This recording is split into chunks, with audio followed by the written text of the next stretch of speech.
After my husband passed away, my own children turned on each other. They stood in my living room shouting, "Sell the house! We need the money now!"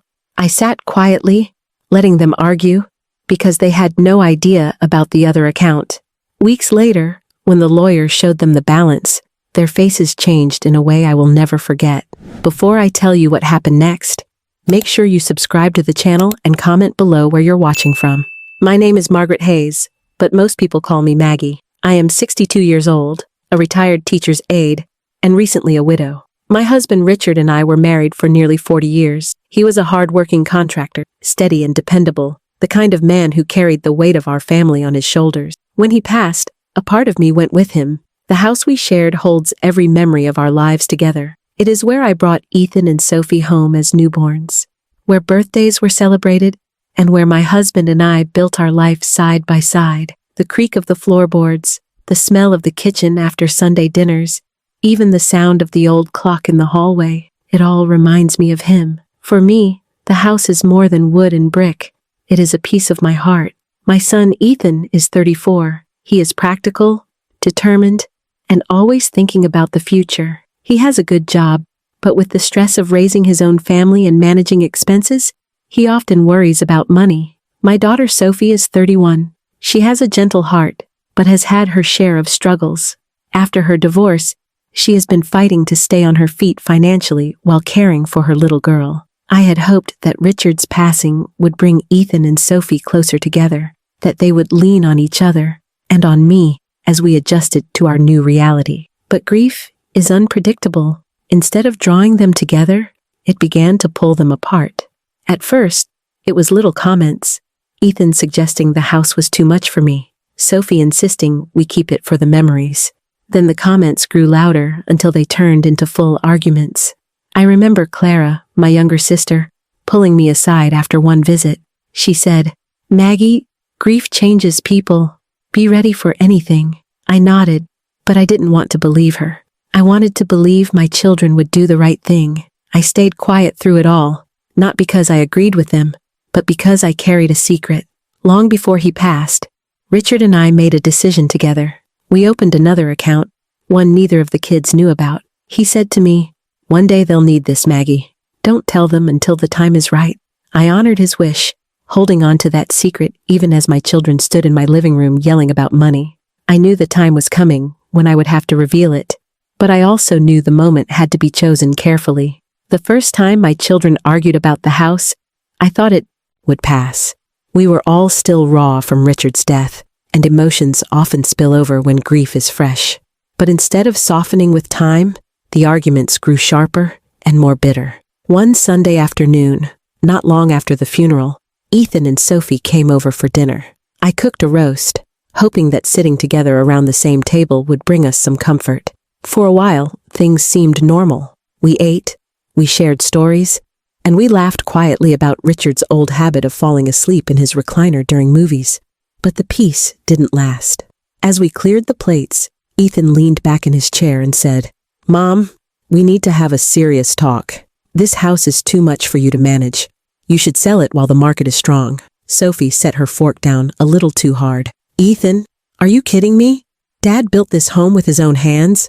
How can you even suggest selling it like it's just another property?" Ethan rolled his eyes. "I'm not saying it's just another property. I'm saying it's a financial strain. Mom doesn't need to be climbing ladders to fix gutters or paying to heat a house this big. It makes sense to sell and split the money." Sophie's cheeks flushed red. "Split the money? Is that what this is about? You don't care about Mom or the memories in this house. You just want your share." Ethan's voice rose. "Don't act like you're not struggling, Sophie. We all know you could use the money too." The words hung heavy in the air. Sophie's face twisted with anger, and for a moment I thought she might cry. My heart ached as I watched my children, who once played together in the yard outside, who once built blanket forts in the living room, turn on each other in the very home their father cherished. I stayed quiet, though every part of me wanted to shout, "Stop this!" I didn't, because Richard's voice echoed in my mind. "When the time comes, Maggie, you'll know when to speak." So I let them fight, even though it tore me apart inside. After that night, the arguments became more frequent. Ethan called me twice in 1 week, each time pressing harder. "Mom, think about the costs. Property taxes, repairs, insurance. It's not practical. You could move into something smaller, closer to Sophie or me. You'd be more comfortable. But I knew his practicality was mixed with his own financial worries. Ethan had a family to support, a mortgage, and college savings to build for his kids. His tone wasn't cruel, but it was firm. Too firm for me to argue without making things worse. Sophie, on the other hand, would call and say the opposite. Mom, don't let him push you. This is your home. It's where Dad wanted you to be. If you sell it, we lose everything that connects us to him. Her voice cracked more than once. I could hear the desperation, not just from grief, but from her own struggles. She had been working long hours at a retail job, trying to provide for her daughter, while dealing with the financial fallout of her divorce. For Sophie, the house wasn't just a home, it was an anchor. Each phone call left me torn between my children, their voices pulling me in different directions. I tried to keep peace by staying neutral, but the silence began to weigh on me like a burden. Clara, my sister, noticed. One evening, she stopped by with groceries and found me sitting at the kitchen table, staring into space. She asked, "What's going on, Maggie?" I explained how the kids were fighting more each week. Clara shook her head. "This is exactly what Richard was worried about. You can't let them rip each other apart over money. You're sitting on the answer, but you're afraid to use it." She was right. I was afraid. Richard and I had opened the other account in secret, and for years, it gave me peace of mind knowing it was there. But revealing it felt like opening a door I couldn't close again. I wondered if Ethan and Sophie would resent me for keeping it from them. I wondered if it would fix things, or make the fighting worse. Still, I knew I couldn't let the conflict continue. The yelling, the tension, the cold silence that followed, it was poisoning our family. One evening, after Sophie stormed out of the house shouting, "You don't care about Dad's memory," and Ethan slammed the door behind him after muttering, "You're being emotional, not practical." I sat alone in the quiet living room. I looked around at the pictures on the walls.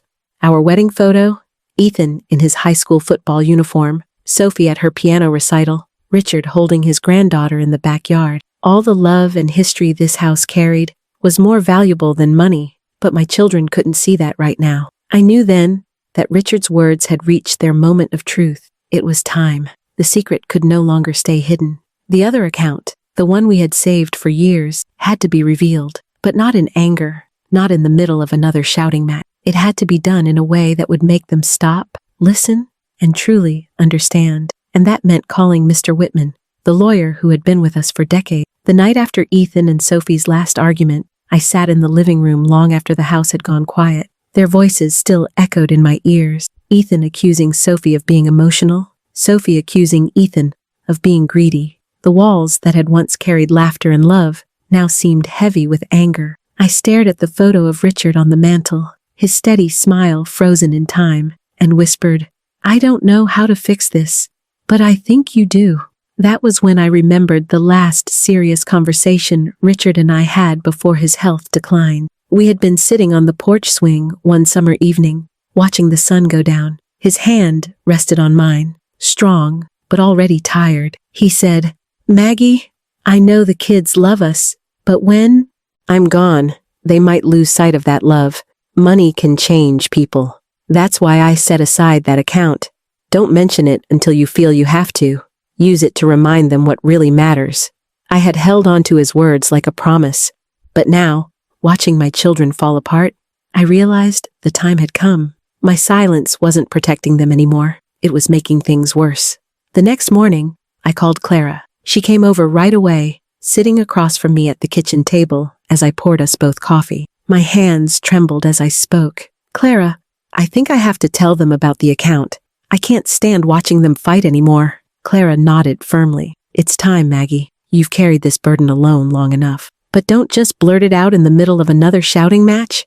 Do it in a way they'll listen. They need to see the truth laid out in front of them." Her words gave me clarity. If I wanted Ethan and Sophie to truly understand, the reveal had to be handled carefully, with authority. That meant calling Mr. Whitman, our family lawyer. He had been by our side through everything, buying the house, Richard's will, even smaller matters like property disputes. He knew us, and more importantly, he knew how to speak in a way my children would respect. That afternoon, I drove to Mr. Whitman's office. The drive felt long. the weight of the decision pressing on my shoulders. When I walked in, he greeted me with his usual calm voice. "Maggie, it's good to see you. How are you holding up?" I sighed, sinking into the leather chair across from him. "Not well. The kids are fighting constantly. They want me to sell the house. They're yelling, accusing each other, and it's tearing us apart. Richard always said this would happen. He told me to wait for the right time to reveal the other account. I think that time is now." Mr. Whitman leaned back, folding his hands. "Your husband was a wise man. If you're ready, I can prepare everything. We'll call Ethan and Sophie into my office. I'll show them the documents myself. Sometimes children need to hear the truth in black and white to believe it." I nodded, relief washing over me. "Yes, that's exactly what I want. I need them to see it clearly, without anger or distraction." Over the next week, I carried myself differently. For the first time in months, I felt like I had a plan. Every time Ethan called to press about selling the house, I calmly told him, "We'll talk about it soon." Every time Sophie asked me if I was holding up, I simply said, "Don't worry, there's something you need to know. You'll see." Finally, the day of the meeting arrived. Ethan and Sophie both agreed to come, though their reluctance was clear. Ethan muttered on the phone, "I hope this isn't a waste of time." Sophie sighed, "If this is about selling again, I don't know if I can sit through it." When the three of us walked in Mr. Whitman's office, the tension was thick. Ethan kept his arms crossed. Sophie tapped her foot nervously. I sat quietly, my hands folded in my lap, heart pounding, but face calm. Mr. Whitman greeted them warmly, then looked at me with a small nod, as if to say, "Are you ready?" I gave him the faintest smile and whispered, "Yes." The kids still thought they were there to argue about the house. They had no idea what was coming. Mr. Whitman cleared his throat, pulled out a folder, and placed it on the polished wooden desk. His voice was steady as he began, "Your father and mother planned carefully for the future. There's something you both need to see." I sat silently, watching their faces. This was the moment Richard had told me to wait for, the moment the truth would finally come to light. And as Mr. Whitman opened the folder, I knew there was no turning back. The office was quiet, except for the faint ticking of a clock on the wall. Ethan sat with his arms folded across his chest, his expression guarded and impatient. Sophie sat stiffly beside him, biting her lip, her eyes darting between her brother and me. I sat back in my chair, my hands folded neatly in my lap, holding in my breath as Mr. Whitman slid a folder across the desk. He looked at both of my children and said, "Your father and mother wanted to make sure you were taken care of long after he was gone. There is something you should both know." Ethan leaned forward, suspicion in his eyes. "Is this about the house? Because we've been over this already." Sophie snapped back, "You've been over it, Ethan. Mom hasn't said she agrees with you." Mr. Whitman raised a hand calmly. "This isn't about the house. Not directly. It's about something your father set up years ago. A savings account. One you never knew existed." Both Ethan and Sophie froze. Their heads whipped toward me. Ethan frowned. "What account? Why wouldn't we know about it?" I kept my voice steady. "Because your father wanted it that way. He told me not to mention it until the time was right." Sophie's voice shook. "So all this time, when we were fighting, you were keeping this from us?" Tears stung my eyes, but I forced myself to stay calm. "I was keeping it safe, the way your father asked me to. He knew one day you'd need it more than you realized." Mr. Whitman turned the folder around, showing them the balance sheet.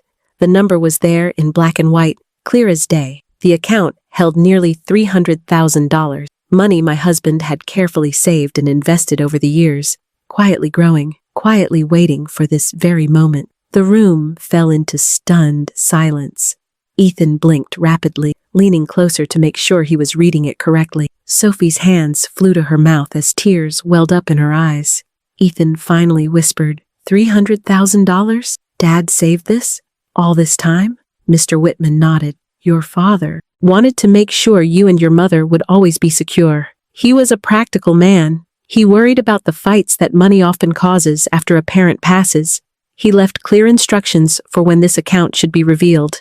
Sophie shook her head in disbelief. All these weeks, we fought, we yelled, and Mom just sat there listening. I didn't know. I thought we had nothing. I leaned forward, my voice soft, but firm. I sat quietly because I wanted you to remember what mattered. This house isn't just an asset. It's your father's legacy. He wanted it to stay in the family, not be treated like a prize to be divided. That account was his way of making sure you didn't have to choose between memories and money. Ethan's face shifted from shock to guilt. He pressed his hands against his forehead and muttered, "I've been pushing so hard. I didn't mean to sound greedy. I thought it was the only option. I wanted to make sure you were okay, Mom." Sophie wiped her cheeks. "And I thought you were just trying to take everything. I didn't see that you were worried too." For the first time in weeks, my children looked at each other without anger. There was pain in their eyes, but also understanding. Mr. Whitman closed the folder and said gently, "Your father's intention was not just to provide for you financially, but to remind you that family comes first. The money will ease your worries. The house will still stand as a symbol of everything he built with your mother. Both can exist together." The weight in the room shifted. Sophie reached across the table and touched Ethan's hand. He hesitated at first, then let out a long breath and clasped hers back. "I'm sorry, Sophie," he said quietly. "I let stress get the best of me. I shouldn't have come at you like that." Sophie nodded, her tears falling freely. "I'm sorry too. I should have trusted that we'd figure it out together. Dad must be looking at us right now, shaking his head." For the first time in months, I smiled. A true, warm smile that came from deep inside. "He's not shaking his head. He's proud. He knew you'd come back to each other once you saw the truth." The air in the office softened. The tension that had filled our family for weeks seemed to lift, replaced by relief and quiet gratitude. For Ethan, the money meant security for his growing family. For Sophie, it meant stability and a chance to rebuild her life. And for me, it meant peace, knowing Richard's wisdom had saved us from falling apart. As we stood to leave, Ethan turned to me, his eyes glassy but steady. "Thank you, Mom, for protecting this, for waiting. I didn't understand before, but now I do." Sophie hugged me tightly, her voice muffled against my shoulder. "I'll never forget this. Dad knew exactly what we needed, even when we didn't." Walking out of that office, I felt lighter than I had in months. The secret I had carried was finally lifted, and in its place was something stronger. The bond of family, repaired by the very man who had always held us together. And in that moment, I knew Richard's plan had worked. When we walked out of Mr. Whitman's office that day, something inside me shifted. For weeks, I had been carrying the weight of silence, watching my children tear into each other, afraid the bond Richard and I worked so hard to build would be destroyed. But now, with the truth revealed, I felt a peace I hadn't known since before his death. The ride home was quiet, but it was no longer the silence of resentment. It was the kind of silence that comes after a storm has passed, when the air feels cleaner and every breath is easier. Ethan drove behind me, his wife and kids waiting at home. Sophie rode with me, and for the first time in weeks, she reached over and held my hand on the steering wheel. Neither of us spoke, but her touch said everything. It was an apology, a promise, and a reminder that she was still my daughter, still the same little girl who used to run into my arms after school. That evening, Ethan came by after putting his children to bed. Sophie was already there with her daughter, who was happily playing in the living room. We sat at the kitchen table, the same place where so many of our arguments had erupted. But this time, the mood was different. Ethan cleared his throat. "Mom, Sophie, I need to say this. I let my stress get in the way. I saw everything in terms of money, and I forgot what this house really means. Dad built it, you lived in it, and we grew up here. It's more than numbers on a page. I should have known better." Sophie nodded, her eyes soft. "I should have trusted you, Ethan. I was so scared of losing the house that I assumed the worst about you. Dad didn't raise us to fight like that." "I'm sorry, too." Hearing those words lifted the last bit of heaviness off my chest. I smiled at both of them. "I forgave you long before you said it. Grief makes us forget ourselves sometimes. What matters is that we find our way back, and thanks to your father, we did." For the next hour, we talked about the future, not about selling, not about fighting, but about how to move forward together. Ethan offered to help with repairs around the house, so I wouldn't feel overwhelmed. Sophie promised to bring her daughter more often, filling the rooms with laughter again. They both agreed that we should treat the money in the account not as a prize to divide, but as a safety net for the whole family, a way to honor their father's hard work and foresight. Later that night, after they left, I walked through the house alone. The walls no longer felt heavy. The photos on the mantel seemed brighter somehow. I paused in front of Richard's picture and whispered, "You were right, my love. You saved us." The days that followed felt lighter. My children spoke to each other with warmth again, checking in not out of obligation, but out of care. Family dinners slowly returned, and the house was once again filled with the sound of voices and laughter. My granddaughter's giggles rang down the hallway, and I could almost imagine Richard smiling at the noise, proud of the life he built.